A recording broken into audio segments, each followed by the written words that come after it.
भारत की मकबूजा कश्मीर में जुल्म और बर्बरियत की एक और दास्तान। ज़ईफ़ हुर्रियत रहनुमा के जनाजे के साथ बेहुरमती और लवाहिकीन को आखिरी रस्मात भी अदा न करने दी गई, हत्ता कि जनाजा नमाज तक पर पाबंदी। इंसानियत सोज मनाजर, UN, OIC सब खामोश। हुर्रियत रहनुमा सैयद अली रजा गिलानी का जस्ते खाकी कई सवालात छोड़ गया। हुर्रियत रहनुमा अब्दुल हमीद लॉन ने खुसूसी वीडियो पैगाम जारी किया है। भारत ने इंतकाम की तमाम हदें पार कर दी। सैयद अली शाह गिलानी के जस्ते खाकी को जबरदस्ती छीना गया और रात के अंधेरे में उन्हें दफन किया गया। जहां कश्मीरियों के बुनियादी हुकूक सलब हैं, वहीं रिलीजियस राइट्स भी हमारे वो सलब हैं। वहां पर कदगने हैं जहां उनकी फैमिली को तशद्दुद का निशाना बनाया गया। नईम गिलानी साहब को, उनकी बहू को वहां पर खारदार तारों से पूरे इलाके को मुहासरे में लिया गया। वहां फोर्सेस की बड़ी तादाद है और वहां जो आबाई कब्रिस्तान है हैदरपुरा का, वहां पर उन्होंने पहरा बिठा दिया है। वादी मुकम्मल तौर पर इस वक्त महसूर हैं, जहां पर इंटरनेट भी मुअत्तल है, वहां पर कदगन है, बंदिशें हैं, जुल्म जबर के पहाड़ तोड़े जा रहे हैं। इस सूरत हाल में OIC और बैन अवी इदारों ने अपना किरदार अदा करना होगा और हुकूमती पाकिस्तान इस हवाले से UN सेक्रेटरी जनरल को खत लिखे, इंसानी हुकूक के अलमदारों को खत लिखे और भारत को जवाबदेह ठहराए। वहीं हम सैयद अली शाह गिलानी साहब के मिशन को पाए तकमील तक लेकर ही रहेंगे और जब तक न भारतीय फोर्सेस का इनकलाब वजूद में आ जाता है, कश्मीरी अपने हक खुद इरादत से दस्तबरदार नहीं हो सकते।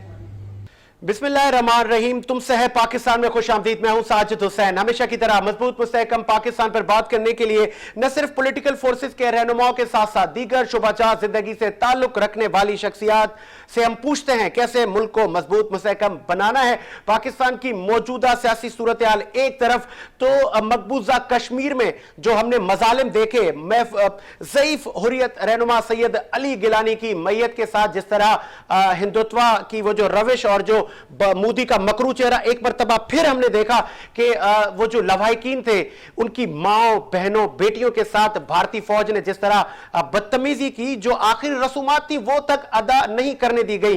ये किस कौन सी इंसानियत है, कौन सी जमहूरियत है, ये आज हम इस पे बात करेंगे कि पूरी दुनिया इस पे कंडेम कर रही है, क्या हमारी पॉलिसी है इस पर, और भारत की जो ये रविश है, ये जो RSS और हिंदुत्व का जो प्रचार ये मकरू मोदी जो कर रहा है, तो ये कहां लेके जाएगा। और इंटरनल जो भारत में अपोजिशन की जमातें हैं, क्या वो भी इसको सपोर्ट कर रही हैं? क्या अब वहां पर इंसानियत, जिस तरह कश्मीर में कर्फ्यू का समय है, इवन जनाजा नमाज भी नहीं होने दी गई, तो काफी एक लम्हा फिक्रिया है भारत के लिए।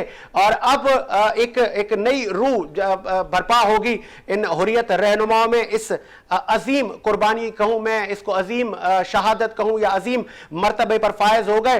सैयद अली गिलानी साहब की पूरी जिंदगी मुसलसल इसी जद्दोजहद में रही है कि कश्मीर को हुकूक दिलवाए जाएं, और वो दिन दूर नहीं है कि कश्मीर बनेगा पाकिस्तान। हमें इस वक्त ज्वाइन बहुत सारे मेहमान करेंगे, जिसमें सुभान साहिल हैं, नदीम साहब हैं, हुसैन थेबो साहब हैं, अयाज मेमन मोतीवाला साहब हैं। सबसे पहले हम बात करते हैं, सोशल एक्टिविस्ट हैं आप, अयाज मेमन मोतीवाला से बात करते हैं। जी अयाज साहब, क्या सुन सकते हैं आप? बहुत बहुत शुक्रिया। अस्सलाम वालेकुम, कैसे हैं साजिद भाई? बहुत शुक्रिया सर। आज एक मरतबा फिर आपने देखा कि एक ज़ईफ़ हुर्रियत रहनुमा के साथ उसके जनाजे की भी तौहीन की गई, तो अब आपको नहीं लगता कि वो वक्त करीब आ गया है कि कश्मीरियों को अब आजादी मिलेगी?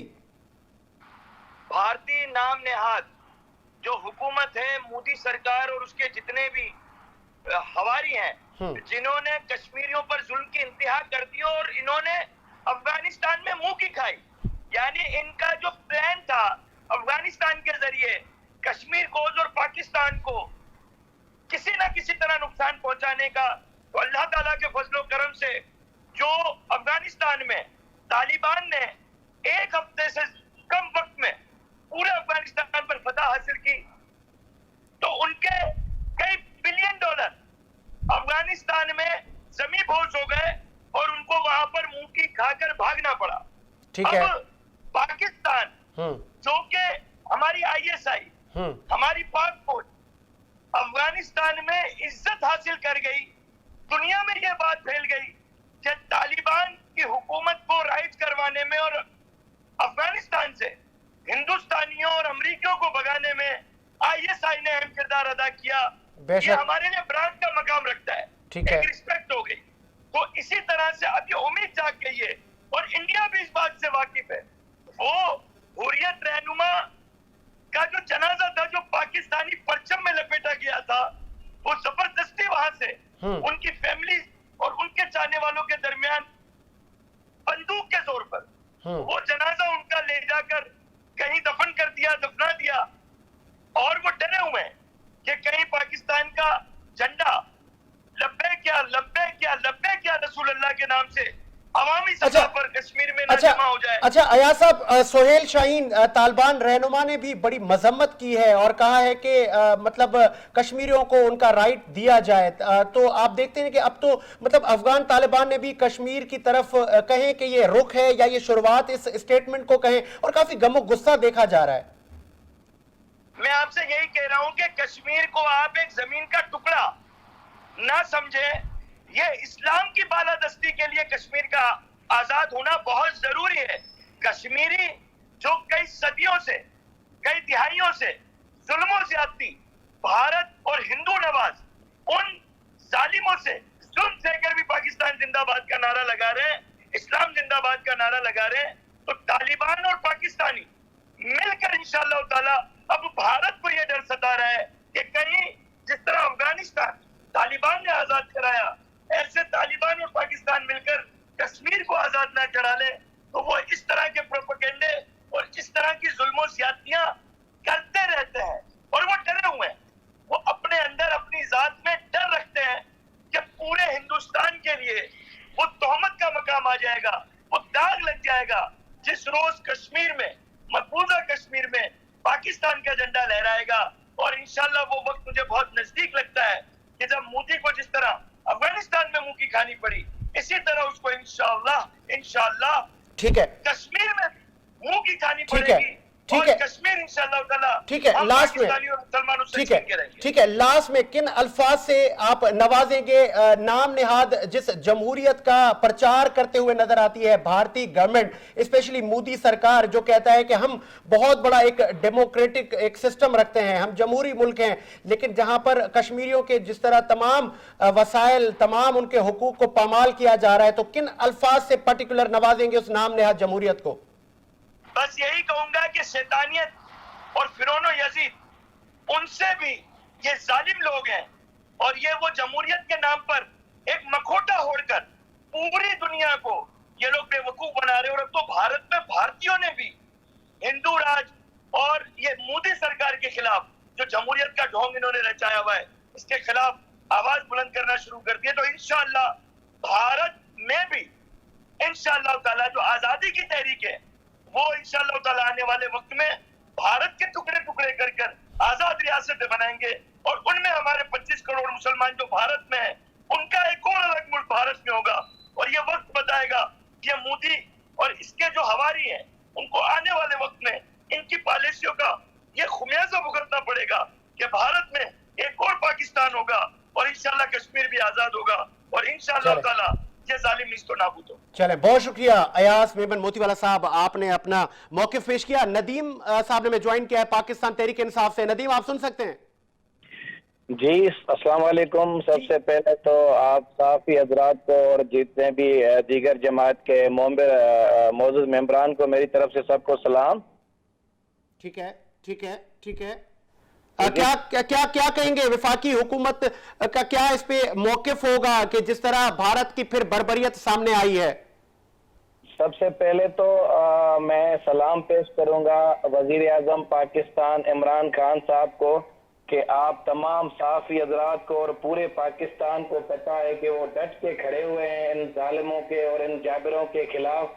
आज भी हमारे leader of the opposition Haleem Adil Sheikh sahab ने अपने हलके में हमारे जो कश्मीर में अली सैयद साहब जो शहीद हुए हैं, उनकी गेबाना जनाजे नमाज भी पढ़वाई है। और मैं पूरी पाकिस्तान को ये कहूंगा कि कश्मीर को अपना मसला समझकर कश्मीरी भाइयों के लिए जिदोजहद करे। और मोदी सरकार तो एक फिरौन है, मैं समझता हूं कि जुल्म कायम है लेकिन जालिम कायम नहीं है। इंशाअल्लाह मुंह तोड़ जवाब देंगे हमारे वजीर आजम पाकिस्तान। और डट के खड़े हुए हैं कश्मीरी भाइयों के लिए भी। और मैं समझता हूँ कि दाढ़ी रखने से कोई या कोई और नहीं बनता। वजीर आजम हमारे मुसलमानों के पूरे पाकिस्तानी जितने भी मुसलमान हैं उनकी एक जंग लड़ रहे हैं, और मैं समझता हूं कि हमारे लिए वो आलम दीन की है। ठीक है। अच्छा नदीम साहब, जिस तरह हुर्रियत रहनुमा की मैयत के साथ भी तौहीन की गई है वहां पर भारतीय हुकूमत की जानिब से, आपको लग रहा है कि इस तरह के ऊंचे हथकंडों से ये जो तहरीक है आप उसको दबा नहीं सकते, बल्कि अब तो ये उभर कर और सामने आएगी और कश्मीर वो दिन दूर नहीं है कि पाकिस्तान बनेगा? तो मरहूम को हम उनकी शहादत को सलाम पेश करते हैं और उनके वारसीन को और उनकी जुर्रत को सलाम। और ये हमारे लिए एक जिंदा मिसाल है जिन्होंने उन्हें बहादुरी से उन्होंने ये अपना शहादत हासिल की है। तो मैं चाहूंगा पूरी पाकिस्तान, हम सब पे फर्ज है कि जिस तरीके से उन्होंने ये जुल्म किया था उनकी मैयत के साथ भी, तो मैं कहता हूँ मोदी सरकार के लिए पूरी पाकिस्तान, इस टाइम हमें सियासत नहीं करनी चाहिए कि सब चीज वजीर आजम इमरान खान करे। एज ए मुसलमानियत के नाते, एज ए इंसानियत के नाते हमें कश्मीरी भाइयों के लिए डट के खड़ा रहना चाहिए और मोदी सरकार को इस फिरौन को मुंह तोड़ जवाब देना चाहिए कि हम मुसलमान हैं, हमारे जो शहीद होते हैं वो गाजी होते हैं, इनके जो मरते हैं वो एक, मैं मीडिया के सामने कहना नहीं चाहता हूँ, इन पे तो अल्लाह की लानत ही पड़ेगी जिस तरीके से उन्होंने इनकी बेहुरमती की। लेकिन हमारे लिए ये एक बड़ा चैलेंज है, हम मुसलमान भाइयों के लिए, हम पूरी पाकिस्तान कौम के लिए, कि आज हम इस भाई के लिए, कश्मीर के लिए डट के खड़े रहें। अपने पूरे छोटे बड़े बच्चे, बुजुर्ग और लेडीज, जितना भी हमें हो सके हम उनको बताएं कि हम डरने वाले नहीं है, हम झुकने वाले नहीं है, हम भिकने वाले नहीं है। ठीक है, बहुत शुक्रिया नदीम साहब, आपने अपना मौकिफ दिया और टाइम दिया। आगे बढ़ते हैं और दीगर रहनुमा और दीगर मकातब फिक्र से भी पूछते हैं कि आखिर ये ऊंट किस करवट बैठेगा। जिस तरह भारत वक्तन बवक्तन ये जो आरएसएस और जो हिंदुत्व की जो पॉलिसी को फरोग दे रहा है कि लाश, मतलब इतना खौफ था सैयद अली गिलानी साहब की मैयत से भी कि उनके लवाहिकीन को उनकी जो आबाई उनका कब्रिस्तान था वहां तदफीन नहीं करने दी गई। सुभान साहिल से भी हम पूछेंगे, आप सीनियर रहनुमा है पाकिस्तान तहरीक इंसाफ के, वफाक का इस पे क्या स्टांस होगा? सुभान साहिल से भी पूछ लेते हैं और दीगर शुबाजात से भी हम बात कर रहे हैं कि ये जो मकरू चेहरा है भारत का कि वहां पे इनके जो राइट्स हैं वो सल्ब किए जा रहे हैं। जी सुभान साहिल साहब, ये आपने मकरू चेहरा हमने माजी में भी देखा है भारत का, और नाम नेहाद जमहूरियत जिसके वो प्रचार करते हुए नजर आते हैं। एक ज़ईफ हुर्रियत रहनुमा जो कि उनकी मतलब पूरी जिंदगी गुजरी है अपनी कश्मीरियों के राइट्स के लिए, उनकी मैयत के साथ भी इस तरह का सुलूक, कहां सो रही है इंटरनेशनल कम्युनिटी? क्या कहेंगे और वफाक का क्या मौकिफ है? देखिए जी, हमारा मौक़िफ़ वफाक का तो वफाकी हुकूमत का हमेशा जो है वो दुनिया के अंदर कश्मीरियों के साथ और कश्मीरियों के ऊपर जो जुल्म और जबर हो रहा है उसके खिलाफ रहा है। और भारत ने हमेशा जो है कश्मीर के ऊपर जुल्म किया, जबर किया, कश्मीर को यरगमाल बनाया, कश्मीर के मुस्तकबिल पर तारीखें लिखी हुई है ये जुल्म और जबर की वजह से।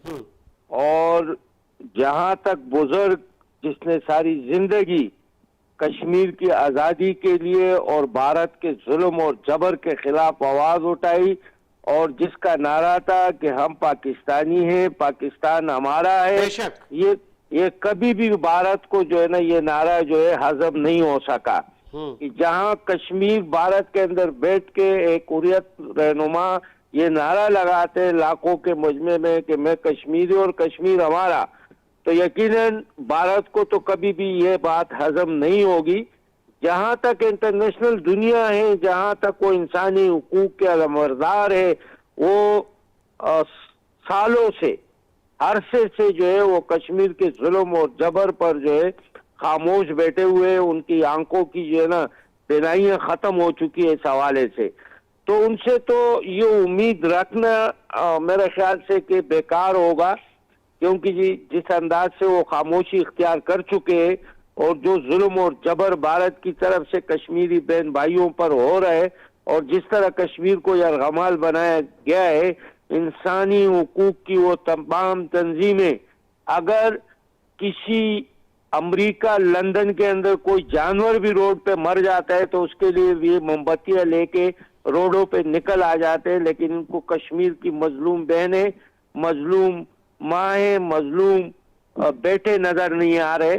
तो यकीनन दुख का मुकाम है, लेकिन एक जो रोशनी की किरण है जो कश्मीरी नौजवानों ने जद्दोजहद की है, वो वक्त दूर नहीं है इंशाअल्लाह कि कश्मीर आजाद होगा, कश्मीर के लोगों की आजादी अच्छा मिलेगी। सुभान साहब, सॉरी फॉर इंटरप्ट, बजोरे ताकत जिस तरह अफगान तालिबान ने एक सुपर पावर को शिकस्त दी, तो आपको नहीं लगता कि जिस तरह भारत ये जो रवैया या जो ये मजालिम ढा रहा है, अगर वहां पर भी इस तरह की कोई तहरीक जन्म ले लेती है कि तो फिर आपको नहीं लगता कि ये तो फिर वो दिन दूर नहीं है कि कश्मीर पाकिस्तान का हिस्सा हो जाएगा और मुमकिन है कि उससे ज्यादा हम आगे चले जाएं?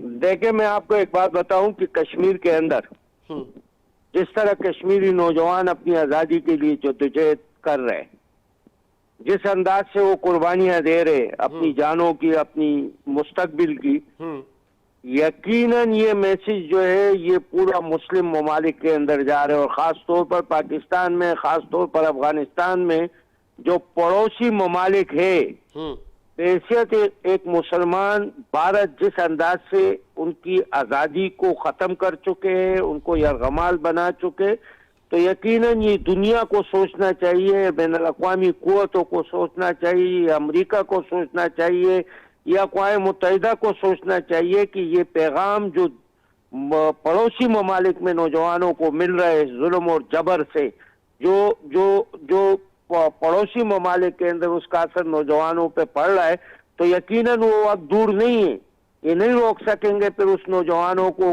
कोई सरहद ही नहीं रहेगी।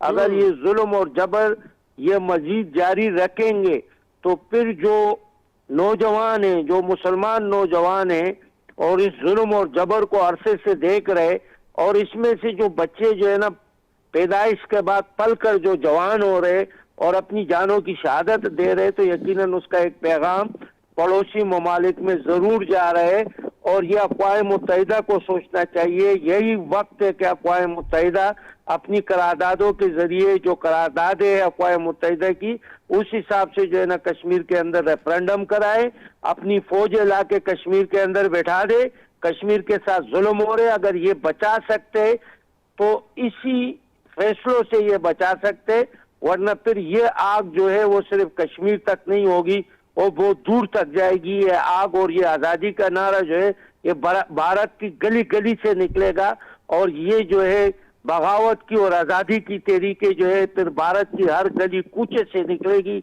ये नारे निकलेंगे जी। बहुत खूबसूरत बात की, और ऐसा ना हो कि हमारा परचम दिल्ली पर लग जाए। बहुत शुक्रिया सुभान साहिल साहब, आपने अपना मौक़िफ़ पेश किया। मुझे ब्रेक का कहा जा रहा है, एक ब्रेक लेते हैं, ब्रेक के बाद हाजिर होते हैं।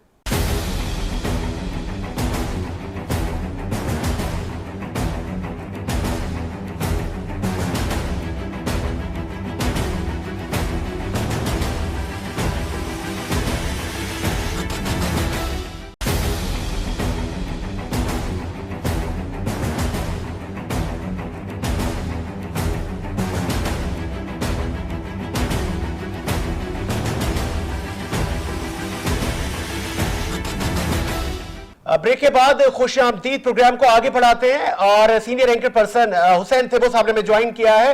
हुसैन थिबो साहब खुश आमदीद कहेंगे प्रोग्राम में, और मैं बगैर आपका टाइम जाया किए आगे बढ़ रहा हूं। जिस तरह आपने देखा कि एक ज़ईफ रहनुमा के साथ, उसकी मैयत के साथ ये तजलील की गई, आप इसको कैसे देख रहे हैं? जी थिबो साहब, सुन सकते हैं आप? जी बिल्कुल, मैं आपको सुन पा रहा हूं सर। आप क्या कहेंगे जिस तरह ये जो प्रचार होती है कि हम जमहूरी रवायतों के अमीन हैं, नाम नेहाद भारतीय गवर्नमेंट, हर बार हमें ये सुनने को मिलता है, और फिर हमने देखा रवैया कि मैयत के साथ भी तजलील की गई हुर्रियत रहनुमा, ज़ईफ हुर्रियत रहनुमा की, जिसकी पूरी जिंदगी जिद्दोजहद में गुजरती है। क्या पैगाम गया है इंटरनेशनल कम्युनिटी को, और दूसरी जानिब ह्यूमन राइट्स के इदारे कहाँ हैं, क्या आप क्या कहेंगे? देखिए, मैं आपको गुजारिश करूं कि ये जो हिंदुस्तान है ये अब नरेंद्र मोदी का हिंदुस्तान है, और नरेंद्र मोदी जो है वो एक आरएसएस की आइडियोलॉजी लेके चल रहे हैं। जिसके अंदर ना तो वहाँ कोई जमहूरियत है, ना तो कोई ह्यूमन राइट्स है। उनका एक ही चीज है कि इस हिंदुस्तान को किसी तरह से हिंदुत्व बनाना है। और जिस तरह से आज उन्होंने जो एक्ट किया है कि ये इंटरनेशनल मीडिया को खास तौर पे देखना चाहिए, जो इदारे हैं, जो बायर हैं, खास तौर पे ये बहुत बड़ा हब है इस वक्त। जो इंडिया है उसके पास 1 अरब की आबादी है। ये जो यूरोप और अमेरिका बड़े बड़े चैंपियन बनते हैं और वो कहते हैं कि आप CSR का ये काम करें, आप सोशल एक्टिविटीज ये करें, तो फिर हम आपको ऑर्डर देंगे और फिर हम आपसे परचेज और सेल करेंगे। तो इस वक्त अगर ये इस तरह से करेंगे तो क्या हिंदुस्तान कल अपना एक्सपोर्ट और इंपोर्ट बर्दाश्त कर सकेगा? ये नर्मदी को सोचने वाली बात है। और ये खास तौर पे जो हमारे मुसलमान मुल्क हैं, जो हमारी OIC है और जो हमारे चौधरी बने हुए हैं, जो जिसमें सऊदी अरब और UAE है, उनको देखना चाहिए। जो नरेंद्र मोदी को बुला के और उसको ताज पहनाते हैं, उनको शर्म आनी चाहिए। और जो ताज पहनते हैं वो तो है ही बेशर्म। लेकिन सबसे पहले जो हमारे मुसलमान मुल्क हैं, उनको शर्म आनी चाहिए कि अगर आपने तेल बेचना है और उस तेल के लिए आप बेचने के लिए किसी भी इंसान को, जिसको इंसान कहना भी बड़ा जुर्म है, आप उसको बुला के इस तरह से प्रोटोकॉल देते हैं कि हमारा दुकान चले। तो ये जो दुकान है, ये दुकान बड़ा शार्ट होता है। अगर आप आखिरत को देखते हैं तो भी, और अगर आप दुनिया में भी देखते हैं तो भी इसका बड़ा नुकसान होता है। सोहेल शाहीन साहब की स्टेटमेंट भी आपकी नजरों से गुजरी होगी। उन्होंने भी मजम्मत की है इस पूरी ये जो भारतीय अफवाज जो कि सैयद अली गिलानी साहब के घर में घुसी है और वहां पे मैयत के साथ जो मामलात हुए, मतलब उनके आबाई कब्रिस्तान में जो रवायात थी वो भी नहीं पूरी करने दी गई और अभी पूरा वहां पे एक मार्शल लॉ लगा हुआ है। तो पहली बार हम देख रहे हैं कि अफगान तालिबान और नई क़यादत की भी मजम्मत आई है और उन्होंने कहा है कि ये उनके हुकूक जो पामाल किए जा रहे हैं, हम ये बर्दाश्त नहीं करेंगे। तो ये आपको लग रहा है कि कुछ अब होने जा रहा है? नहीं, बिल्कुल नहीं लग रहा है। ये अफगानिस्तान का इंटरनल मैटर है। हम अपनी बात करेंगे, जो हमने क्रिटिसिज्म किया है, जो हमारी स्टेटमेंट है, हम उस पर बात करेंगे। अगर अफगानिस्तान के किसी स्पोक पर्सन ने कोई भी स्टेटमेंट दिया है तो वो अच्छी बात है, दुनिया को भी देना चाहिए। लेकिन मैं नहीं समझता कि वहां से हमें कोई भी बात हमें कनेक्ट करनी चाहिए कि वो क्या कह रहे हैं। वो जो भी कह रहे हैं वो अफगानिस्तान का अपना इंटरनल मैटर है। अगर वो देखते हैं कि अफगानिस्तान को रोशन ख्याल अफगानिस्तान बनाना है तो ये अफगानिस्तान का मामला है, ये सोहेल शाहीन का मामला है। हम उस पर कोई कमेंट्स नहीं करना चाह रहे हैं। सोहेल शाहीन अगर देखते हैं कि अफगानिस्तान को रोशन अफगानिस्तान बनाना है, लेटेस्ट अफगानिस्तान बनाना है, पुराने वाला तालिबान वाला अफगानिस्तान नहीं बनाना, तो बहुत अच्छी बात है। लेकिन हम उसके कमेंट्स पे कोई बात नहीं कर पा रहे हैं। वो उनका अपना इंटरप्रेटर है, हम अपना पॉइंट ऑफ व्यू दे सकते हैं। हम बाकी जो नहीं कर सकते हैं, जो हमारा OIC का इसके ऊपर स्ट्रांग ओपिनियन आना चाहिए। सबसे पहले UN का इसके ऊपर स्ट्रांग ओपिनियन आना चाहिए कि किस तरह से UN की जितनी रेजोल्यूशंस हैं वो वहां पे किसी को भी इम्प्लीमेंट नहीं हो रहा। जिसके बाद 370 और 35A खत्म होने के बाद इस वक्त जो वहां पे कर्फ्यू है उसको UN को देखना चाहिए, OIC को देखना चाहिए। ठीक है, आप दुनिया का चौधरी थे अमेरिका, उसको देखना चाहिए। अच्छा ठीक है, आपने कहा कि आपने मिडिल ईस्ट की कुछ कंट्रीज पर तनकीद की, पाकिस्तान की इस पर क्या पॉलिसी स्ट्रेटजी होनी चाहिए, या अभी तक जो वफाकी हुकूमत का और जो हमारी फॉरेन पॉलिसी आप मुतमईन है? अब तो मैंने सही सवाल सुन नहीं पाया हूं, लेकिन आप पाकिस्तान की हुकूमत की जहां तक बात कर रहे हैं तो पाकिस्तान की हुकूमत ने हमेशा जो ऐसे इक़दाम है उनको क्रिटिसाइज किया है। और हमारे जो वजीर आज़म साहब हैं उन्होंने हमेशा एक बात कही है कि हम चाहते हैं कि इस रीजन की डेवलपमेंट हो। हम कभी भी नहीं चाहते कि हमारी किसी के साथ भी जंग हो, वो चाहे हिंदुस्तान क्यों ना हो जो हमारा सख्त दुश्मन है। हमने हमेशा बात की है, अमन की बात की है कि आप आए। कभी भी दुनिया में कोई भी मुल्क तरक्की नहीं कर रहा था, दुनिया में रीजन तरक्की करते हैं। जब तक हमारे बॉर्डर के स्टेबिलिटी नहीं होगी, हमारी बॉर्डर की जो एक्सपेंसेस हैं वो कम नहीं होंगे, तब तक हमारे जो एक्सपेंसेस हैं वो उस तरफ लगे रहते हैं। हम डेवलपमेंट पे नहीं लगाना चाहते हैं।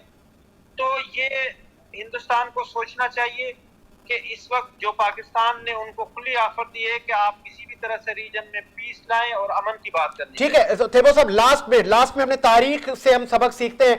तारीख में हम देखते हैं जहां जहां पे भी जुल्म बड़ा है वहां पे एक नया सूरज उभरता है। तो आपको लग रहा है कि अब तो जुल्म की इंतहा हो गई, अब तो मैयतें भी उनको भी पामाल किया जा रहा है, तो अब हुर्रियत जो ये पूरी एक जो इनका सिलसिला है, जो वहां पे लीडरशिप है, अब इसके बाद उसमें और एक नई रूह बरपा होगी। और आपको लग रहा है कि जो साल बाद मामलात होने थे, 2 साल बाद, अब वो मुमकिन है कि बहुत जल्द उनको राइट्स मिले।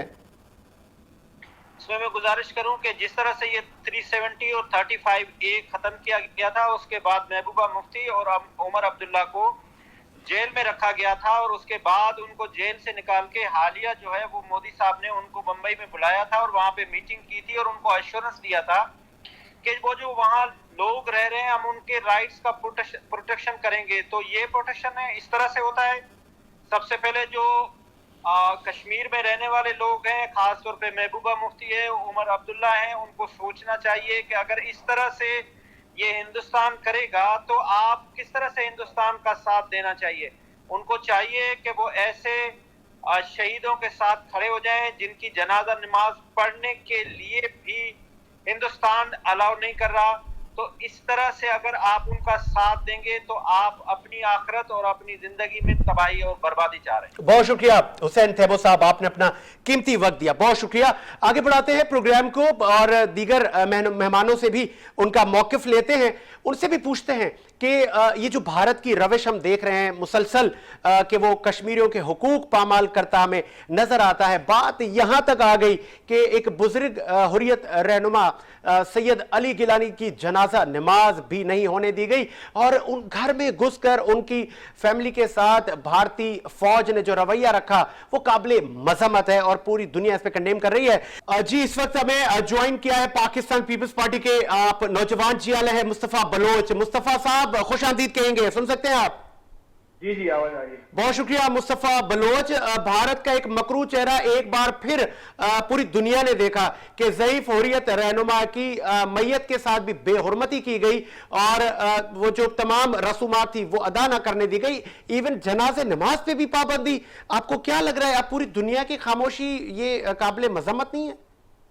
जी बिल्कुल काबिले मजम्मत है। इसमें तो भारत की जो एक घिनौना चेहरा है वो नजर आ रहा है कि वो जो एक जमहूरी अंदाज में एक अपना एक रूप दिखाना चाहते थे इंटरनेशनली, वो तो नजर आ गया कि भारत का रूप यही है कि उन्होंने कश्मीर की आवाम को, कश्मीर के जो जद्दोजहद करने वाले लीडरान है जैसे ईरानी साहब हैं, इनकी साथ जो इनके इंतकाल के बाद जो भी रवैया रहा है, ये तो मोदी की एक फैशिस्ट रिजीम है और इसको पाकिस्तान के हर शहरी कंडेम करता है। और हम इसके लिए जितना हम तो यही चाहते हैं कि खान साहब ये जो सिर्फ प्यार मोहब्बत से जो मुजाहमत कर रहे हैं या 2 मिनट खामोशी से सब वो समझ रहे हैं कि मोदी कुछ सुधरेगा, तो मेरे ख्याल में इस तरह नहीं होगा। हमें अपनी जो है ना वो एक एजुकेशन और अपनी एक गुस्सा दिखाना पड़ेगा इनको कि भाई ये तरीका नहीं चल सकता। अच्छा, काफी मुस्तफा सॉरी फॉर इंटरप्ट, काफी आपने आर्टिकल्स भी लिखते हैं।